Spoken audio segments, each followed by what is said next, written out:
Good afternoon, everybody. How nice to see you all.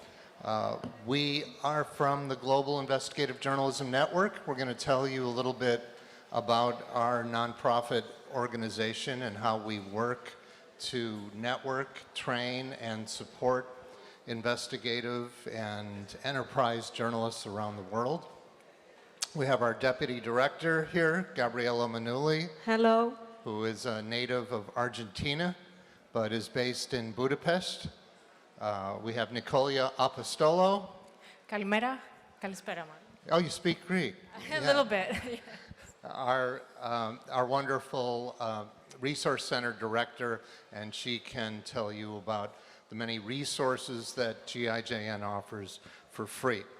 I want to begin with a big thank you to iMEdD for its hospitality, for the important work that it's doing. We're really delighted to be here. We've got a panel about investigative journalism around the world at 4:30 today. Yes. Is that right? Yeah. And you can see some very cool examples of what your colleagues are doing around the world. It's really amazing. Investigative journalism is going through a metamorphosis. Starting about 30 years ago with globalization, with the computer age, with the communications revolution, the bad guys had already gone international. And the good guys finally started to catch up. That's what this movement is about. Investigative journalists held their first big international meeting in 2001 in Copenhagen. I was there. We didn't know if anybody would come. We put it up over what was then a new communications network called the Internet and the World Wide Web. We ended up having 300 journalists from 30 countries. And it was extraordinary. It was like a religious revival. Journalists had the same problems all over the world. They couldn't get access to sources. They couldn't get access to documents and data. They needed contacts around the world to follow trails of people, of money, of accountability. It turns out that we were all in this together.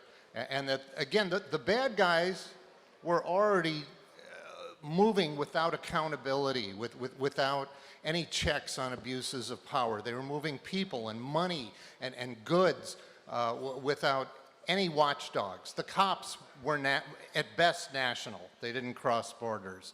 The intelligence agencies, they had other priorities. They didn't care about crime and corruption and human rights.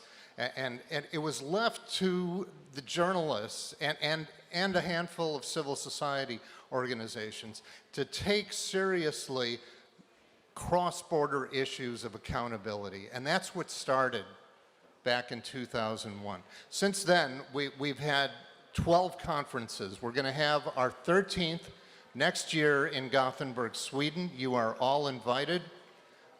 This is the largest international gathering of investigative journalists in the world. We expect over 2,000 of the world's best journalists from over 100 countries. There will be fellowships for journalists who can't afford to come. We're also looking for co-sponsors. If your organization send at least 5 people, you can become a co-sponsor and get your group's name up on banners and so forth. So anyway, we grew up, GIJN grew up around the global conference. And as I said, there have been 12 of those. We've helped expand investigative and data journalism literally around the world. Today, we have more journalists asking tougher questions in more places using better tools than ever before. We're also getting our asses kicked. We're under fire almost everywhere. But there's a relationship there because investigative journalism, because accountability journalism is in so many places. Today, autocrats and oligarchs really don't like that. So we're dealing with slap suits, with harassment lawsuits. We're dealing with record numbers of arrests and imprisonment. Actually, the number of killings of journalists is actually down. but there's a reason for that. We'll talk about that a little bit at the panel this afternoon, but I want to get to my colleagues. But very quickly, the reason is, Zafar Abbas, the great Pakistani editor, he's editor of Dawn, one of the few independent voices left in Pakistan. He said, what's happened is they're not trying to kill journalists anymore. They're trying to kill journalism. And that's very serious. The light is blinking red, and we have to fight back. If we care about independent media and accountability and abuses of power, this is the moment in history when journalists need to get together. And that's why we feel our work at GIJN is one corner of that. We work with many other groups out there. We have 235 member organizations in 89 countries. We're all in this together. So I've said enough. Let me turn this over to Gabriela Manuli. Thank you, Dave. Go ahead, Gabby. Hello, I'm Gabriela Manuli, Deputy Director of GIJN. I'm, as Dave said, originally from Argentina, but I live in Budapest, in Hungary. I've been working for GIJN, it's going to be 10 years next year. And again, thank you to the organizers for this invitation. It's lovely to be here. It really feels very close to home. Buenos Aires, I think Argentina and Greece, we have a lot of things in common, not just the economic crisis, but I can see it also the traffic, when the cars don't stop at the pedestrian and these kind of things. And it has a really, really nice vibe, so thanks for that. Let me maybe take a few of the slides here so we can continue. They've already talked about the conferences, and in fact, I've been working in GIJN since the Rio de Janeiro conference onwards. As you can see, the big global conference is every 2 years, and in between we started doing regional conferences in Asia, but we also, of course, support regional conferences in different regions where there is already a regional conference, like COLP in Latin America, ARIG in the Middle East, etc. We have a lot of editors in different languages, so we have a big team, or not huge, but we are trying to grow, and we have a team in different languages, and you can see that we have things there. You can connect. We are on social media. We try to spread the tools, and we are also there to create relationships and help people connect with each other.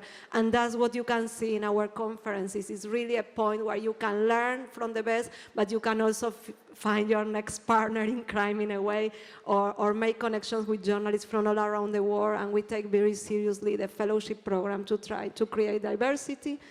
You can also subscribe to our newsletters. Okay. And then we have different groups, and here is my little passion project, that is the GIJN Women. It's a group created for discussing issues related to women and non-binary journalists in investigative journalism. So you are all welcome to join our group. We have different meetups, and we have plans for our next conference too, where we can do something together. There you have our newsletters. Basically, we will be here the next few days. We have a little corner there that you can come and meet with us. Me personally, I will be here all today and all tomorrow, so if you want to talk or meet, please feel free to reach over Twitter, email, or etc. And let me go with my wonderful colleague, Nicole Apostolou. She's our Resource Center Director. Hi, everyone. So you can visit the Resource Center and find out about awards, about our reporting guides, and our tip sheets. If you're a professor at a university, you can find out. We have lists of manuals, investigative journalism manuals, lots of resources for almost everyone. There's information about fundraising that you can do for your organization, or if you're a freelancer or a staffer, for grants and fellowships. You can see there's a lot of things you can find out. Here is a screenshot of our tip sheets page.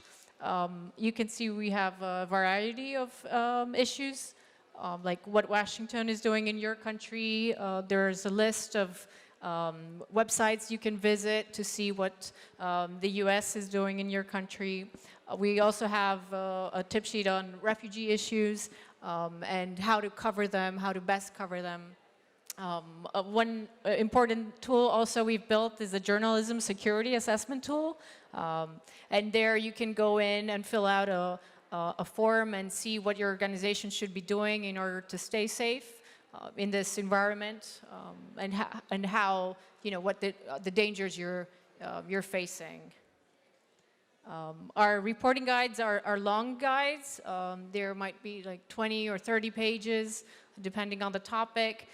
We've done a lot on climate change. You can see the Investigating Sea Level Rise guide, and our methane guide.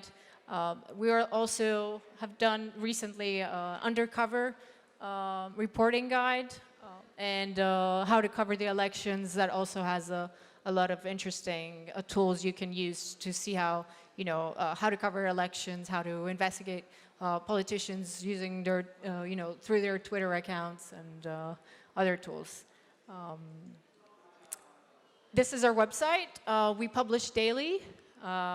Dave, should I continue? You want to go ahead? Okay. I can help you if Yeah. you need. We can do it together. Okay. This is our website. We publish daily. You can come and take a look. I also didn't mention before, but we also have a listserv, a general listserv to connect with each other, so you can also find that on our site. And then we have our YouTube channel, where this is a big repository of everything we have in video, so you can find even full sessions from previous conferences. You can find all the webinars we've been doing since the pandemic started. So there is a lot of material and a lot of other things, so you can go and take a look, because there is a lot of, especially like the sessions, the webinars, where you can actually learn a lot from the videos. That's another guide that we've built, and it's to help you investigate health and medicine. So now with the pandemic, it's a good resource. We are always open for people writing for our website, so there you can find the link. We are focusing, as you can see there, in story ideas, tips and tools, how they did it. So basically everything we have on our website. We don't do investigative reporting per se. We don't write stories. We write about the ones that are doing it, how they are doing, what are the techniques they have used, etc. So it's a lot of learning material. And let me go back to the Resource Center. Right at the bottom, you can see a link to contact our help desk. We have a team of journalists from around the world, so if you're looking to find a contact abroad, if you're needing help, finding a grant or helping with your reporting, you can click here and you'll get a form, and we'll get back to you in a few days. Also, this is a multilingual effort. We are on social media in 12 languages a day, including Arabic, Chinese, Spanish, French, not Greek, but we'll get there someday. We do have a Greek staffer if you have questions in Greek.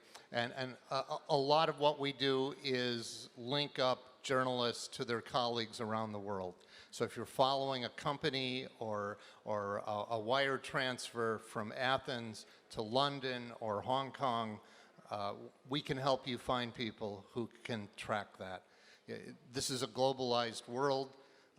The breakfast we eat, the food comes from other countries, the toys our kids play with in the afternoon are coming from other countries. The medicine we take at night comes from overseas. All of those are trails. Every one of those is a story for us to do. We can help you do those. Hey, let me introduce you very quickly to, we actually have a board member. GIJN has an elected board of directors. They come from 12 different countries, and this is actually one of our longest serving members, Oleg Komenok from Ukraine. Can you stand up and say hi? Oleg is the Dean of Investigative Journalists in Ukraine. He trained an entire generation of journalists there. When the last autocrat of of Ukraine fled the country and dumped all of his files into a reservoir. It was Oleg's team that went in with scuba divers and librarians and journalists and retrieved those and showed a decade of corruption in Ukraine. Well done, Oleg. Yeah. So any questions, comments, suggestions? We have someone at the back and two here, so maybe we can start. No? Okay, here. Hi. At yesterday's panel, there was a conversation about how journalists are losing trust in societies. And one of the reasons was attributed to funding, like they're being consolidated by big corporations. So I would ask you how your organization is being funded and how it could be different than other traditional outlets, and how in our day and age can media outlets regain trust in society and get some autonomy from these corporations and the capital in general. Thank you. Yeah, what a good question. Our funders are all on our website. We try to be as transparent as we can. Most of our money comes from Western foundations in the United States and Europe. We're a media NGO. We don't actually produce stories. We're a support organization. But our members include some of the best-known names out there: ProPublica, ICIJ, OCCRP, Reporters United here in Greece, and journalismfund.eu in Brussels. So the nonprofits have really been the engine that has spread quality investigative and data journalism around the world. That's our membership, and that's who we invest in. But our constituency, the people we service, are journalists everywhere. Any of you can come to us for help. Our resources are virtually all free. Our conferences are open to everyone. Okay, now the second part of your question is the $100 million question. How do we save journalism? You know, we have seen the financial bottom fall out of our industry.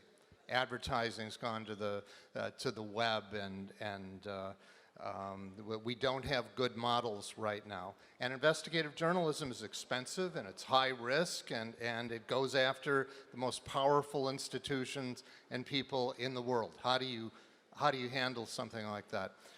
There's not one answer, but there are many, and we're pursuing all of them. Nonprofits are one place. Some commercial media have done very well. Both the New York Times and Washington Post, and in my country, use investigative journalism as part of their franchise. Their reporting during the Trump years has been some of the best investigative journalism in U.S. history. And we're seeing elsewhere really bright spots happen through the commercial media. Public television and radio, where you can make it happen, is also very good. Look at SVT in Sweden, and BBC Africa is doing incredible stuff right now. Schools are becoming a really interesting experiment. Some journalism departments are becoming reporting centers using student-powered investigations. A lot of great stuff being done by professors around the world. Either you want to add? No, and I think also it's becoming important, the membership model, and in a lot of regions, for example, in Latin America, there is still a long way to go to try to make people understand that if you want quality journalism, probably you need to invest in that. But there are a few good examples of NGOs or other organizations that are really actually like doing good membership or crowdfunding experiences to involve the people to help sustain journalism. But I think there is a long way, and as I say, some countries have more a culture of this, some countries we still have an uphill battle, but I think that will be a way that things will evolve. But yeah, as Dave said, investigative journalism is really labor intensive. In a lot of regions, it's a luxury. Like a lot of journalists, in fact, are doing investigative journalism while on the side they are writing the daily stories and they have their own projects, but it's very much alive, and I think a lot of the passion that investigative journalists put on their stories, this can't be replaced. It's a lot on us too, and the individual, yeah. Well, one of the things we find in country after country is the journalists are willing to do the job. They're willing to take the risks and go after the toughest targets in their societies, but they need support. They need some salary. They need health care.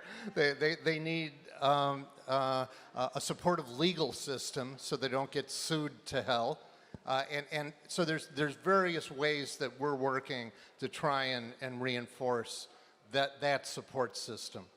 They actually don't need a lot. Strategic investments in some of these areas will create a whole new era of empowered investigative journalism. Why? Because the very technology that helped destroy our industry is also helping us with data, with online searches, with you know, you can get an entire bank record on a thumb drive. So it's very hard to keep a secret today, even in the worst countries. So that gives us an advantage. Should we get another question? Yeah, I think there on the back. Hello. You are one of the bigger, if not the biggest, community of journalists worldwide. So could be a good idea to make a legal department, maybe with a membership from your journalists of your network, and support journalists worldwide when they need legal support. Sure. There are actually already organizations that offer legal support, and if anyone needs help, we can refer them to them. There's Media Defense in the UK, CPJ as well, right? There are a few already, so you know we don't want to overlap with them. They have lawyers, they're specialists. And there are more resources coming to this. We're partners in a global insurance pool that is beginning that will help insure journalists from libel tourism, from going to places like London to stop a report on say, a Russian oligarch. There's some very cool things that are underway. But as Nicolia says, my first stop would be our friends at Media Defense in London. They are helping defend journalists all over the world. I think we have the last question, but as I said, we are here around, so feel free to stop us. We can have a coffee. I was just told this. Yeah, not really. I do have a question. I just wanted to thank you on behalf of iMEdD as well that you guys are here. It means the world to us as well. I have to tell everyone that I was lucky to have joined at least once GIJC, and it blew my mind in Hamburg. That it was really, really overwhelming with the information. I mean, we look up to you guys. You're doing great work. I wanted to ask, of all the resources, what is the mostly visited one? I can guess probably, but what is the most visited one? It was grants and fellowships. Yes, and last year also our organized crime guide was the top one. Thank you so much, guys. Thank you. And yes, please go find these guys later. Absolutely. Thank you.